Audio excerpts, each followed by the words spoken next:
दोस्तों, मैं हूँ राजू सोनी बालाजी स्टडी क्लासेस से। आज आप लोगों को विश्व भूगोल में हम लोगों ने दो चैप्टर पढ़ लिए। कौन कौन से? पहला ब्रह्मांड, दूसरा है पृथ्वी की गतियाँ। तीसरा चैप्टर हम लोग पढ़ते हैं अक्षांश, देशांतर एवं अंतरराष्ट्रीय तिथरेखा। इसके बारे में जानते हैं क्या होता है। पहला हम लोग जानते हैं अक्षांश रेखाएं। अक्षांश रेखाएं ग्लोब पर निर्मित ऐसी काल्पनिक रेखाएं हैं जो क्षैतिज दिशा में पूर्व से पश्चिम पृथ्वी के समानांतर वृत्ताकार रूप में निर्मित होती हैं। तो देखो, देखते हैं ग्लोब। पहले हम लोग ग्लोब बना लेते हैं। ठीक, हमारा ये बन गया ग्लोब। हमने आप लोगों को पहले ही वीडियो पढ़ा दिया है, चाहे वर्ल्ड ज्योग्राफी देख लेना, चाहे इंडियन ज्योग्राफी देख लेना। दिशा का ज्ञान, तो ये कौन सी दिशा थी? पूर्व, और ये दिशा हमारी पश्चिम। अब क्या कह रहा है? ऐसी काल्पनिक रेखाएं जो क्षैतिज दिशा मतलब पूर्व से पश्चिम पृथ्वी के समानांतर वृत्ताकार रूप में निर्मित होती है। अब देखो, वृत्ताकार मतलब गोल, ये गोला है हमारा, तो गोल गोल ही जाएंगे। अब इसका एक तरफ का भाग हमें दिखाई दे रहा है, तो दूसरी तरफ का भाग इसके अपोजिट होगा। तो ये रेखाएं जो है ये भी एक तरफ दिखाएंगे और दूसरी तरफ की अपोजिट होंगी।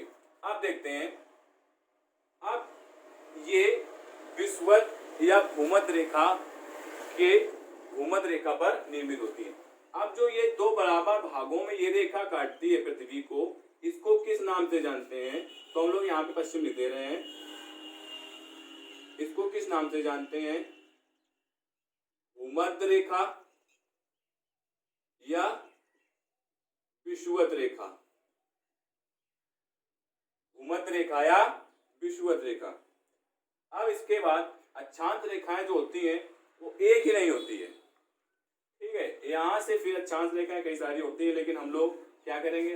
हम लोग सिर्फ वो अक्षांश रेखाएं पढ़ेंगे जो हमारे एग्जाम में आने वाली है।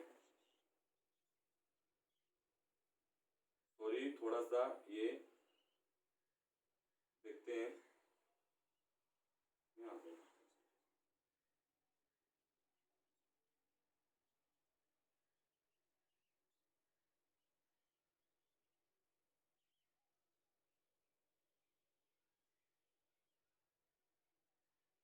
ठीक है, तो हम लोग अक्षांश रेखाएं वो पढ़ेंगे जो हर पेपर में आती हैं। अब इस रेखा को क्या कहते हैं? तो इस रेखा को हम लोग इसको सीरीज बना देते हैं। आप लोग कंफ्यूज मत होना, चलो सीरीज बना देते हैं, देख लेना।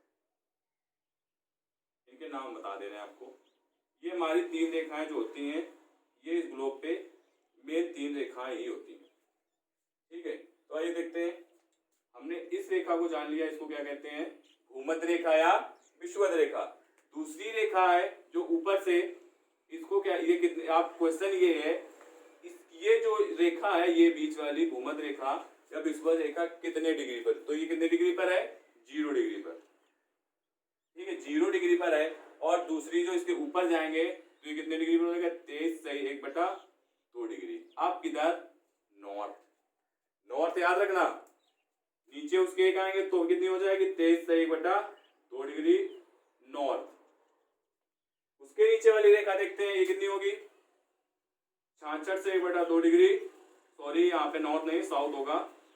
यहाँ पे भी साउथ होगा। ठीक है, और इसके ऊपर वाली देखते हैं नॉर्थ की तरफ, क्या होगा? 66 1/2 डिग्री नॉर्थ।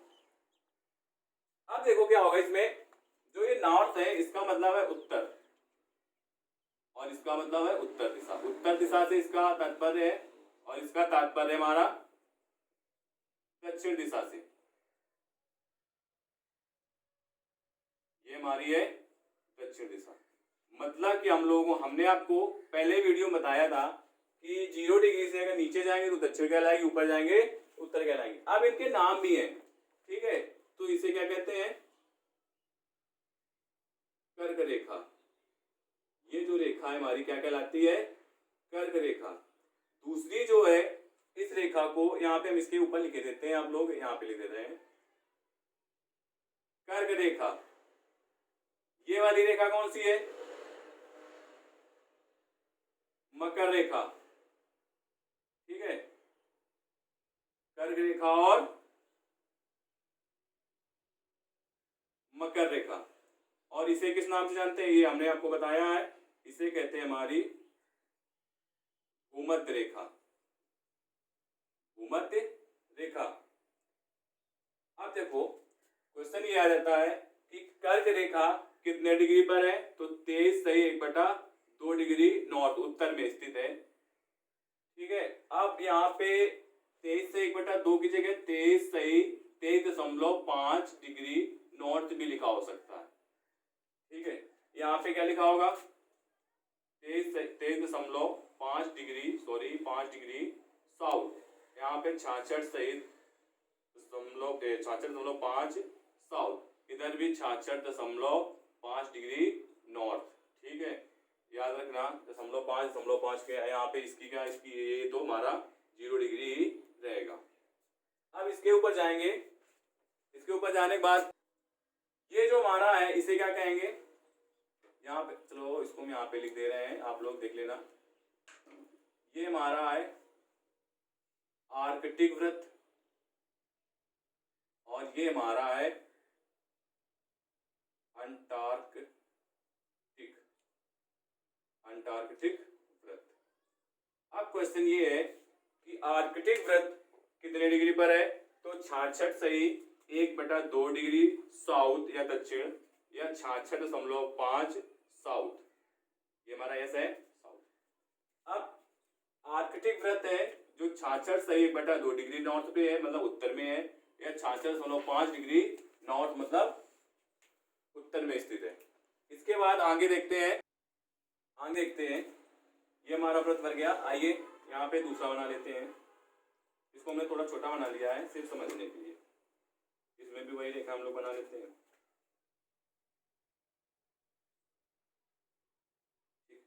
अब जो है ये जो हमारा ग्लोब है इसको कितने भागों में बांटा गया है, तो देखना। हाँ, इसमें एक चीज और हम लोगों ने, 1 मिनट सॉरी, ये थोड़ा अभी लोग देखते हैं, यहाँ पे इसको देखते हैं, इसे 90 डिग्री और ये 90 डिग्री, ये होता है हमारा साउथ और ये होता है नॉर्थ। ठीक है, यहाँ पे उत्तरी ध्रुव हमारा स्थित है, यहाँ पे दक्षिणी ध्रुव। ये बताने की जरूरत नहीं, हमने आपको इसके पहले वाले चैप्टर में जब पृथ्वी गतियां पढ़ाई थी उसमें हमने आप लोगों को बता दिया है। अब इसके बाद इसके बारे में कुछ और जानते हैं, आइए देखते हैं। ये हमारा दूसरा ग्लोब, इसी का यही बना लेते हैं क्योंकि ये हमारा बच चुका है, इसमें लिखने की हम इसको साफ नहीं कर रहे हैं, आप लोग लिखते जाइएगा।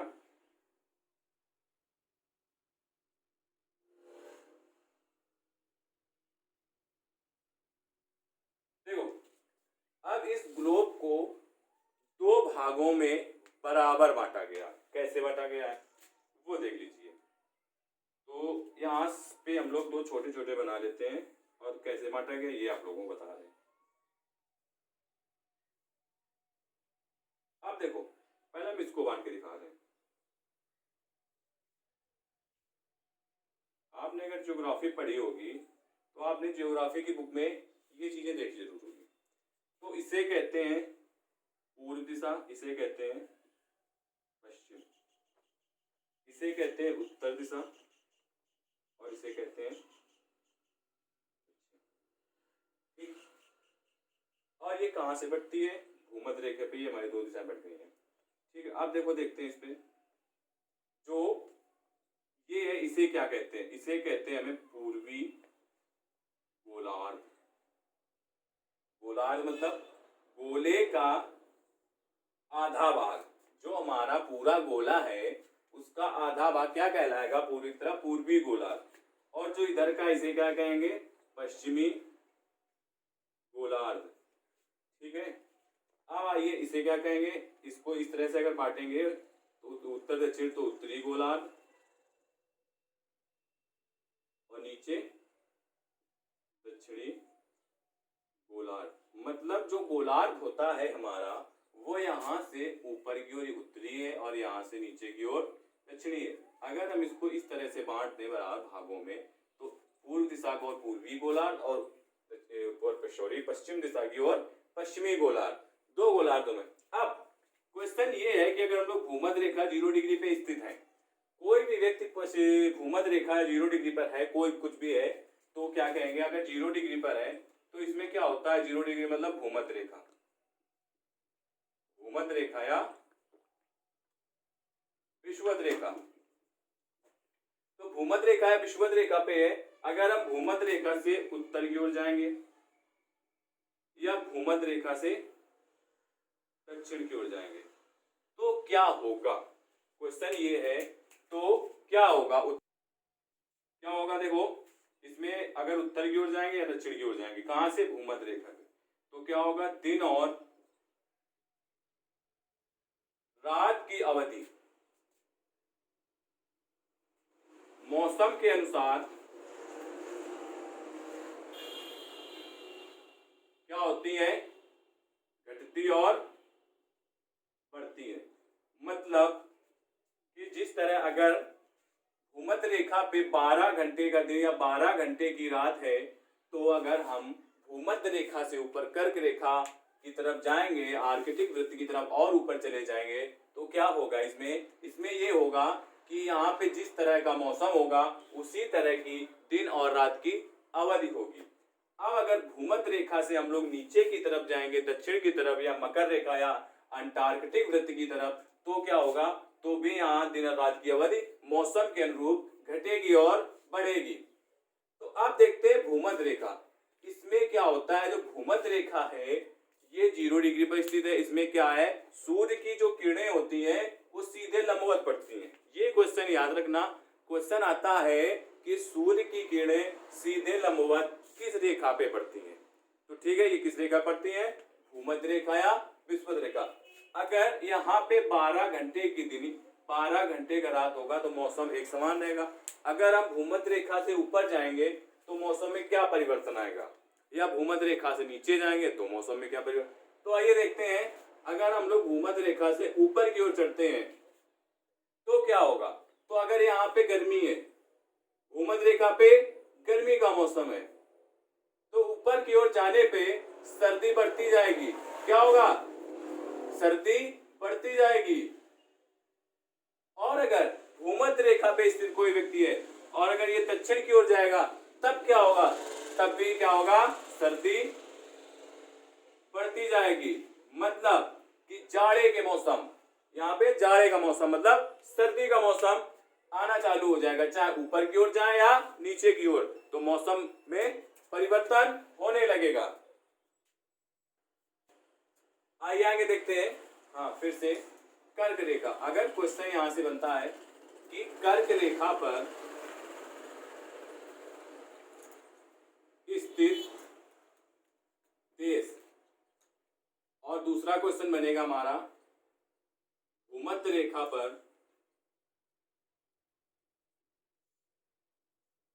स्थित देश, और तीसरा क्वेश्चन आएगा मकर रेखा पर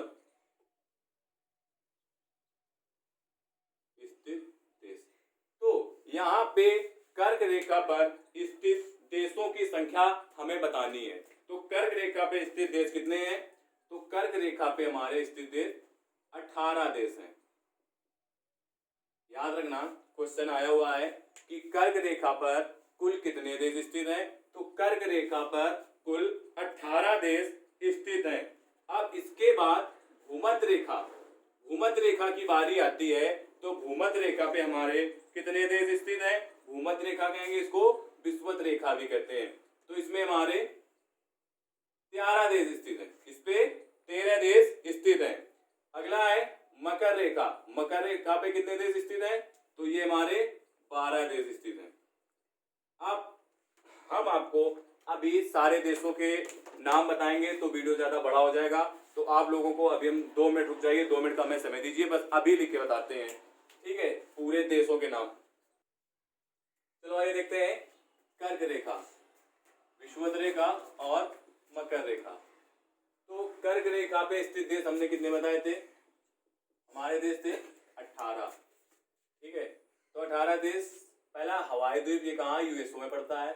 दूसरा है बहामास, तीसरा है मॉरिटानिया, चौथा है अल्जीरिया, लीबिया, मिस्र, भारत। आप देखो जो कर्क रेखा पे है वो क्या है, हमारा भारत।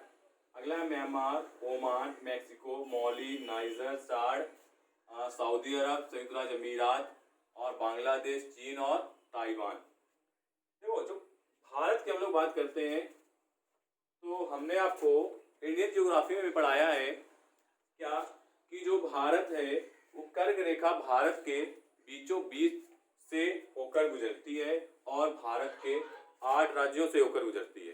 ठीक है, तो देख लिया हम लोगों ने ये अपना वीडियो डाल दिया है इंडियन ज्योग्राफी में, आप लोगों ने देख लेना। अगला है विषुवत रेखा पे कितने देश हैं, तो हमारे 13 देश। कितने देश हैं? 13 देश हैं। कौन कौन से हैं? तो देखो आइए देखते हैं। सौ टॉम और प्रिंसिप। दूसरा है कांगो गणराज्य। तीसरा है Uganda, Somalia, Indonesia, Ecuador, Brazil, Gabon, लोकतांत्रिक गणराज्य कांगो। देखो एक कांगो गणराज्य है, दूसरा लोकतांत्रिक गणराज्य कांगो। अगर कांगो की बात आती है तो चाहे ये लोकतांत्रिक गणराज्य कांगो हो या कांगो गणराज्य हो, ये दोनों ही विषुवत रेखा पे स्थित है। अगला है केन्या, मालदीव, किरीबाती, कोलंबिया। और आइए मकर रेखा पे देखते हैं। तो मकर रेखा हमने कितने बताए? यहाँ पे 12 देश स्थित है। 12 देश कौन कौन से हैं देखते हैं। Brazil, Paraguay, Argentina, Chile, French Polynesia, France में स्थित है ये, Botswana, Australia, Madagascar, Mozambique, South Africa, दक्षिण अफ्रीका या टोंगा और नामीबिया। ये हमारे देश।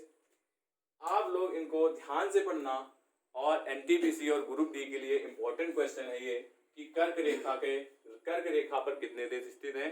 तो 18 देश हैं। विषुवत रेखा पे कितने हैं? तो हमारे 13 देश स्थित हैं और मकर रेखा पे 12 स्थित है। आप एक काम करना, इन देशों के नाम भी आपको याद करना है। क्यों? क्योंकि क्वेश्चन ऐसे ही आता है कि निम्न में से कौन सा देश कर्क रेखा पे स्थित नहीं है। ऑप्शन होगा आपके पास ताइवान, लीबिया, ओमान, इक्वाडोर। तो कर्क रेखा की जो कर्क रेखा उस पे कौन सा देश नहीं स्थित है? तो हमारा इक्वाडोर जो देश है वो कर्क रेखा पे नहीं स्थित है। वो कहाँ स्थित है? विषुवत रेखा पे।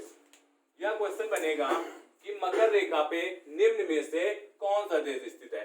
गैबोन, मेडागास्कर, ताइवान या बहामास। तो कौन सा देश है मकर रेखा पे? हमारा मेडागास्कर। ठीक है, तो इस तरह से क्वेश्चन आते हैं। तो आप लोगों से कहना चाहेंगे कि इन देशों के नाम आप लोग लिख लीजिए और इनको याद करना है आपको। ये नहीं है लिख के रखना ही नहीं है, याद भी करना है आपको। आगे देखते हैं। फिर से हम लोग वृत्त बनाते हैं। ये हमारा वृत्त हो गया और ये हो गई हमारी विषुवत रेखा। विषुवत रेखा देखो, विषुवत रेखा क्वेश्चन आता है कुल अक्षांशों की संख्या कितनी है। मतलब जो ये अक्षांश रेखाएं होती हैं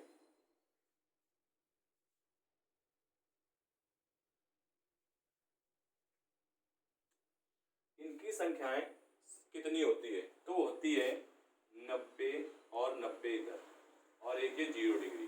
तो कितना हो गया?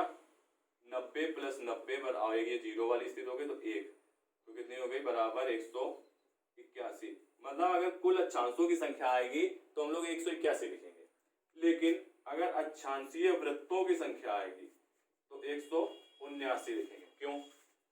क्योंकि इसमें कौन से 2 कम हो जाते हैं। क्यों?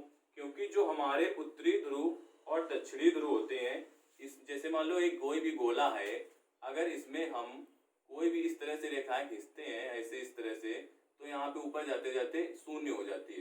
तो ये जो 2 रेखाएं होती हैं ये 2 हमारी इसमें 181 में माइनस हो जाते हैं और 179 बचती हैं। तो अक्षांशीय वृत्तों की संख्या कितनी है? 179 और अक्षांशीय रेखाओं की संख्या कितनी कुल? तो 181। याद रखना, कुल अक्षांश रेखाओं की संख्या 181 और अक्षांशीय वृत्तों की संख्या 179। अब प्रति 1 पर मतलब प्रति 1 डिग्री पर एक अक्षांश निर्मित होता है। अब देखो प्रति 1 डिग्री पर कितना होता है? एक अक्षांश। अगर 1 डिग्री यहाँ से 0 से 1 डिग्री चलेंगे तो एक अक्षांश रेखा निर्मित होगी, फिर 1 डिग्री चलेंगे दूसरी अक्षांश रेखा निर्मित होगी। तो इसका मतलब है कि प्रति 1 डिग्री पर जाने पर एक अक्षांश रेखा निर्मित होती है या बनाई जाती है। अगले आइए देखते हैं, हम आगे देखते हैं देशांतर रेखाएं। देशांतर रेखाएं क्या होती हैं? देशांतर ग्लोब पर निर्मित होने वाले ऐसे काल्पनिक अर्धवृत्त मतलब वृत्त का आधा जो उत्तर से दक्षिण दिशा की ओर उत्तरी ध्रुव एवं दक्षिणी ध्रुव को जोड़ते हैं। पृथ्वी पर निर्मित कुल देशांतरों की संख्या 360 है। चलो यहां से देखते हैं, पहला बनाते हैं ग्लोब। पहला बनाते हैं हम लोग ग्लोब।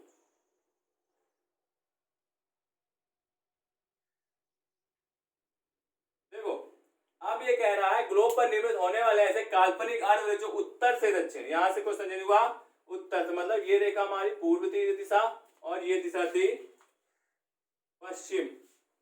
हमने बताया आपको ऊपर कौन सी दिशा है, उत्तर, और नीचे दक्षिण। चलो देखते हैं यहाँ पे उत्तर से दक्षिण दिशा की ओर उत्तरी ध्रुव एवं दक्षिणी ध्रुव। हमने आपको बताया ये क्या है हमारा उत्तरी ध्रुव और ये हमारा दक्षिणी ध्रुव। तो यहाँ पे लिख लेते हैं उत्तरी ध्रुव और यहाँ पे लिखते हैं दक्षिणी ध्रुव को जोड़ते हैं। अब इनको जोड़ते हैं तो यहां से हमने जोड़ दिया, इसके बाद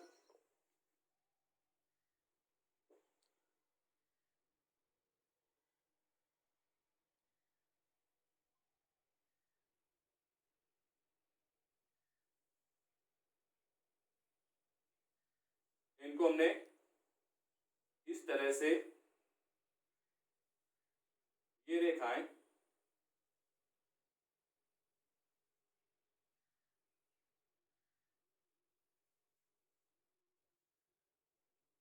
बना दी।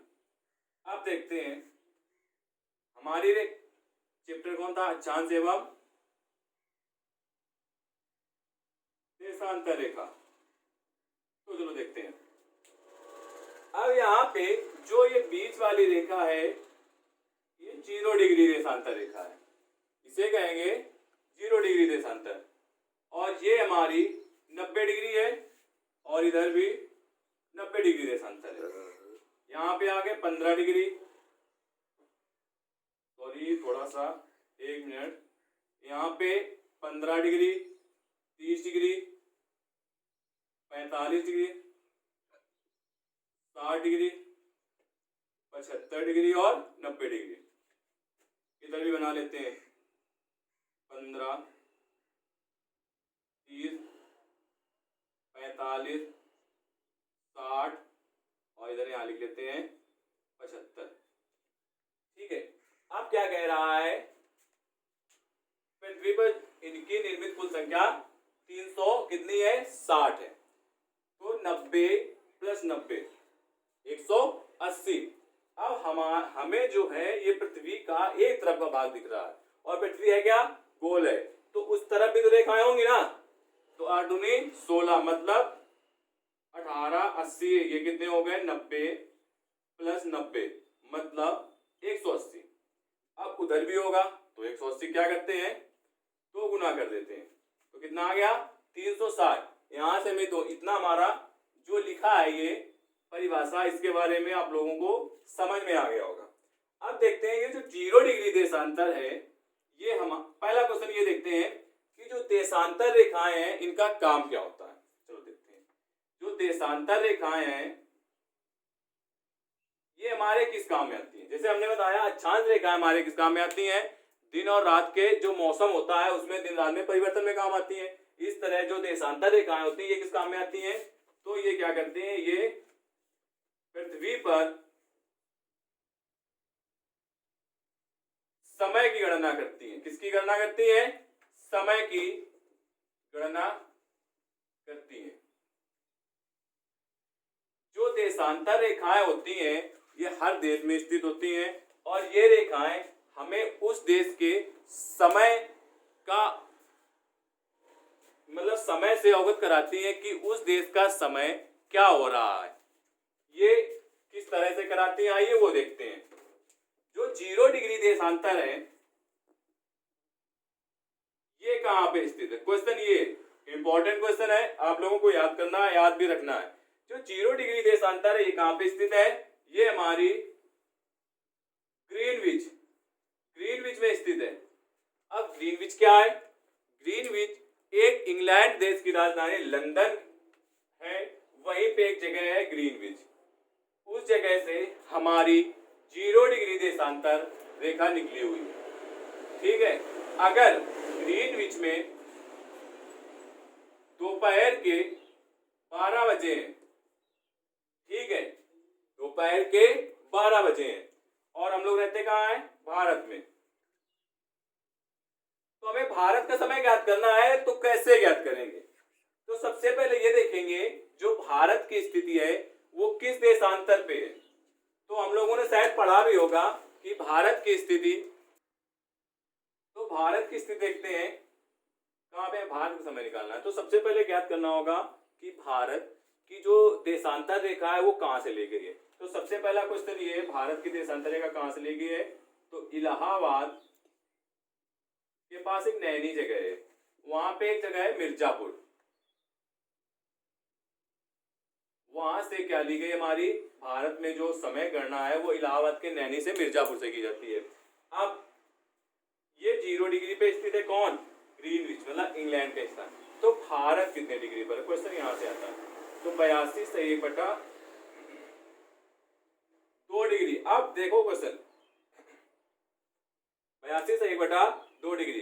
अब क्वेश्चन ये है कि 82/1/2 डिग्री पूर्वी की तरफ है ग्रीनविच से, या ग्रीनविच से पश्चिम की तरफ है, हमें ये भी निकालना है। तो भारत की स्थिति ग्रीनविच से पूर्वी की तरफ है, तो लिखेंगे पूर्वी देशांतर।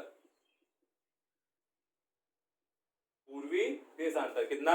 82/1/2 डिग्री पूर्वी दे, या 82.5 पूर्वी देशांतर। अब समय कैसे निकालेंगे? देखो 1 डिग्री, अगर देशांतर रेखा पे हम 1 डिग्री चलते हैं तो क्या होता है? 4 मिनट का अंतर आता है। 4 मिनट का अंतर आएगा। कैसे आएगा? तो देखो अगर हम 1 डिग्री पूर्व की ओर चलेंगे तो क्या होगा? 4 मिनट मेरे बढ़ जाएंगे, और यही अगर 1 डिग्री पश्चिम की ओर चलेंगे तो क्या होगा? 4 मिनट घट जाएंगे। ठीक है, तो हमारा कितना है? 82/1/2 डिग्री पूर्वी देशांतर। अगर हम 82/1/2 डिग्री पूर्वी देशांतर में 4 का गुणा कर दें, ठीक है, तो हमारा समय निकल आएगा। किसका? भारत का। कितना निकलेगा? 5:30, मतलब 5 घंटे और 30 मिनट जो आएगा, इसको गुणा करने पर यहाँ पे गुणा करेंगे और जो समय आएगा उसको हम 60 से भाग दे देंगे। ठीक है, तो हमारा कितना आ जाएगा? 5 घंटे और 30 मिनट। मतलब अगर ग्रीनविच में 12 बजे हैं दोपहर के, अब 12 बजे हैं तो पूर्व की ओर क्या होगा? प्लस होगा कि माइनस? तो प्लस, और पश्चिम की ओर माइनस। तो 12 दोपहर के हैं तो 12 में अगर हम 5:30 प्लस कर देंगे तो यहाँ कितना बजेगा? शाम का 5:30। शाम के 5:30 भारत में हमें समय वो घड़ी दिखाएगी। अब यही क्वेश्चन आ चुका है कि आईटीबी टेलीकॉम का क्वेश्चन है, आया हुआ अभी हाल ही में। आईटीबीपी टेलीकॉम क्वेश्चन ये आया था कि पूर्व की ओर चलने पर, देशांतर से पूर्व की ओर चलने पर क्या होता है? एक दिन बढ़ जाता है, एक दिन घट जाता है, या दिन समान रहते हैं, या इनमें से कोई नहीं। तो अगर हम पूर्व की ओर जाएंगे तो क्या होगा? जब बढ़ रहा है ना तो एक दिन प्लस हो जाएगा यहाँ पे, तो क्या होगा? प्लस हो जाएगा। इसी तरह अगर हम इधर पश्चिम की ओर जाएंगे तो माइनस हो जाएगा, और इधर पूर्व की ओर जाएंगे तो हमारा समय आगे बढ़ जाएगा। चलो देखते हैं आगे। अब आगे देखते हैं, हर एक देश का अलग अलग अपना टाइम जोन होता है। मतलब हर देश एक अपना टाइम जोन अपनाते हैं। जैसे कि भारत ने अपना टाइम जोन कहाँ से लिया है? इलाहाबाद के नैनी से। इलाहाबाद के नैनी से। और जो ये अभी हमने बताया अक्षांश रेखा, भारत के जो अक्षांश रेखाओं के बारे में बता रहे थे, उसमें बताया था हमने आपको कि ये अक्षांश रेखा जो होती है भारत को 2 बराबर भागों में बांटती है, और ये भारत के 8 राज्यों से होकर गुजरती है। तो हम लोग देशांतर रेखा के बारे में जानते हैं। जो देशांतर रेखा होती है ये 82/1/2 डिग्री 2 डिग्री पे आती है, इलाहाबाद के नैनी से गुजरती है। और ये कितने राज्यों से गुजरती है? हम लोगों को ये क्वेश्चन पता करना है। तो ये 5 राज्यों से होकर गुजरती है। ये 5 राज्यों से। तो याद रखना, अक्षांश रेखाएं जो भारत की होती है वो बराबर 2 भागों में बराबर बांटती है। जो कर्क रेखा होती है, कर्क रेखा बताया ना, भारत को 2 बराबर भागों में बांटती है 8 राज्यों, और जो देशांतर रेखा होती है ये 5 राज्यों से होकर गुजरती है। तो ठीक है, आइए देखते हैं जो हर एक देश होता है, जैसे भारत ने अपना समय 82 से 1/2 डिग्री से लिया है, तो हर एक देश एक एक समय जोन अपना अपनाते हैं। कुछ देश ऐसे भी हैं जो 0 डिग्री देशांतर पे न होते हुए भी 0 डिग्री, कुछ देश ऐसे हैं, फिर सुन लीजिए, कुछ देश ऐसे हैं जो 0 डिग्री देशांतर पे ना होते हुए, मतलब 0 डिग्री देशांतर पे ना होते हुए भी, और वो देश कौन से हैं? यूरोपीय देश हैं। तो 0 डिग्री देशांतर पे नहीं है, तब भी उन्होंने अपना समय 0 डिग्री से ही लिया हुआ है। तो हर एक देश अलग अलग समय लेता है, हर डिग्री से अलग अलग। ठीक है, तो आइए जानते हैं, कुछ देश ऐसे भी हैं जो एक से अधिक समय लेते हैं अपना जोन, जैसे कि सबसे रूस, इसका क्षेत्रफल सबसे बड़ा है, तो इसमें समय का अंतर ज्यादा हो जाएगा। जैसे कि भारत है, तो भारत का पूर्वी बिंदु और पश्चिमी बिंदु में समय का क्या होता है? समय का फर्क देखने को मिलता है। क्यों? क्योंकि पूर्व में जो सूर्योदय होता है वो पहले हो जाता है, और जो सूर्यास्त होता है वो भी पूर्व में पहले हो जाता है। क्यों? क्योंकि सूर्यास्त यहाँ पे होता है, तो पूर्व में दोनों क्रियाएं पहले होती हैं। तो इस तरह से यहाँ पे समय का अंतर देखने को मिला। इस जगह थे अरुणाचल प्रदेश, पूर्व में क्या है हमारा? अरुणाचल, और इधर राजस्थान या गुजरात तो यहाँ से यहाँ का समय का अंतर कितना? हमें 2 घंटे का फर्क देखने को मिलता है। मतलब भारत एक ऐसा देश है जहां से पूर्वी बिंदु और पश्चिमी बिंदु में 2 घंटे का अंतर देखने को मिलता है। तो यहाँ पे आइए जानते हैं, मतलब लेकिन तब भी 2 घंटे का अंतर देखने को मिलता है, लेकिन तब भी भारत ने एक ही समय जोन अपनाया, वो क्या है? 82 से 1/2 डिग्री। ठीक है, और ये क्या है? पूर्वी देशांतर। ये याद रखना, पूर्वी देशांतर, क्योंकि क्वेश्चन में आएगा पूर्वी, उत्तर पूर्वी, दक्षिण पूर्वी, उत्तरी दक्षिण, तो याद रखना पूर्वी देशांतर। क्यों? क्योंकि हमें प्लस करना है 0 डिग्री से। अब देखो कुछ देश ऐसे हैं जैसे रूस ने 11, रूस के 11 समय जोन है। अमेरिका और कनाडा